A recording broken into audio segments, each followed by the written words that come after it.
यहाँ पर आना गया, मेरे को आपने बुला लिया हो। तो कहते हैं पार्वती, इस संसार में सबसे ज्यादा दुखी कौन है? तो वो आप हो। तुम्हारे पति देव तुम्हारे से झूठ बोलते हैं, वो अमर कथा का पाठ जानते हैं और वो उनकी काया अमर है। तुम्हारे को बार बार किसी को पता हो, इस भक्तों को जो माला फेरते हैं, किसकी है ये माला? जो 108 मणियों की माला बनाई भगवान शंकर ने रुद्राक्ष की, तो माता भगवती के मुंड हैं ये, जिनको हम जपते हैं।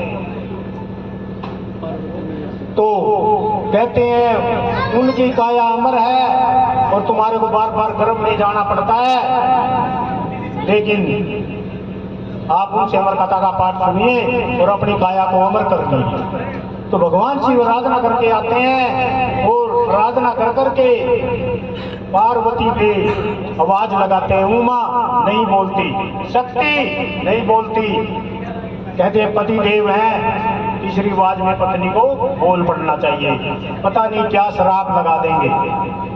माता पार्वती अंदर कुटिया में कहती है, मुझ दुखिया को मत सताओ, भोले अविनाशी, मैं आपके चरणों की दासी। पार्वती, आज से पहले आपको कोई दुख नहीं हुआ था, आज कुटिया पे कौन आया था? कहते हैं मेरे गुरुजी नारद मुनि आए थे। कहते हैं पार्वती, आप उनकी बातों पे मत जा, उनका काम है ब्रह्मा की लड़ाई विष्णु के घर और विष्णु की लड़ाई ब्रह्मा के घर। आज हमारे घर भी आग लगा गया और दूर खड़ा तमाशा देखता हो। बोली शंकर भगवान। तो कहते हैं तो मेरी काया को अमर करो। लोग चलो कोई स्थान निश्चित करते हैं, वहां को तेरी को अमर कथा का पाठ सुनाऊंगा। देवी भक्तों, त्रेता युग लग चुका था, रावण सीता चुरा चुका था। राम और लक्ष्मण सीते सीते सीते बियाबान जंगलों में घूम रहे थे ढूंढते हुए। उधर से कौन नंदी पे सवार होकर के माता भगवती और भगवान शंकर जा रहे हैं, उधर से राम और लक्ष्मण आ रहे हैं। तो भगवान शंकर राम को नमस्कार करते हैं। माता पार्वती पीछे बैठी हुई कहती है, ये पता नहीं पीताम्बरी वस्त्र में है, कौन है? आप इनको भगवान कहते हो? पार्वती, ये हमारी लीला है। ये जो आगे है ना राम,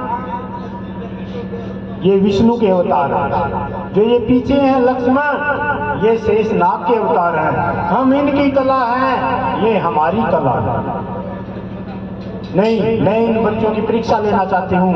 इन माता का सीता का रूप धारण करके जिस रास्ते से वो आ रहे थे, उसी रास्ते पे बैठ जाती है और क्या प्रश्न लगाती हैं। रामचंद्र जी पूछते हैं,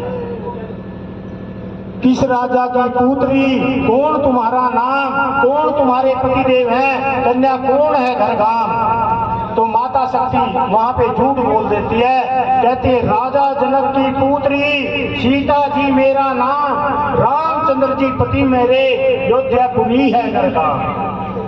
अब रामचंद्र तो जान ही जान है, जान जाते हैं और कहते हैं मत ना बोलो झूठ सती, तुम सच सच करो बयान। दक्ष राजा की पुत्री, उमा तेरा नाम, शिव शंकर है पति तुम्हारे, सेवक है श्री राम। तो माता शक्ति फिर झूठ बोल देती है। पति देव की आज्ञा लेकर भया आपका ध्यान, इस बनखंड में नई परीक्षा अक्षमा करो श्री राम। तो रामचंद्र जी कहते हैं, तुम हो माता जगत जननी, हम बालक नादान, शिव शंकर हैं पति तुम्हारे, वही करेंगे हो उदास उड़सती, पहुंच गई कलाश, क्रोध बढ़े थे शिव शंकर जी, मत ना बैठो मेरे पास। अब देवी भक्तों, ये माता बहन का आसन जो होता है ना, सामने आसन होता है, और स्त्री का आसन का पता आपने कहाँ होता है, बाएं। तो प्रभु अपना उसका भगवती का आसन उठा करके सामने लगा देते हैं। कहते हैं प्रभु प्राणनाथ, आपने ये मेरा आसन सामने क्यों लगा दिया? सामने तो आसन माता बहन का होता है। पार्वती, राम ने तेरे को माता कहा, राम की माता तो सारे जगत की माता, और सारे जगत की माता तो आज से तू मेरी भी माता। पार्वती पे ये वचन सुने नहीं गए देवी भक्तों। कहते हैं मेरी काया को भस्म कर दो। बाएं हाथ पे उठाते हैं और दाएं पे भस्म बना देते हैं, और उनका जन्म कहां पर रख देते हैं? राजा हिमाचल के घर में, जो नारद मुनि वचन दे के आए।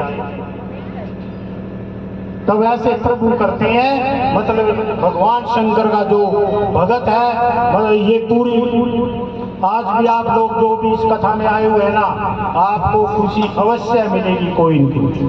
ये प्रभु की कृपा है, होती है भगवान शंकर। तो अब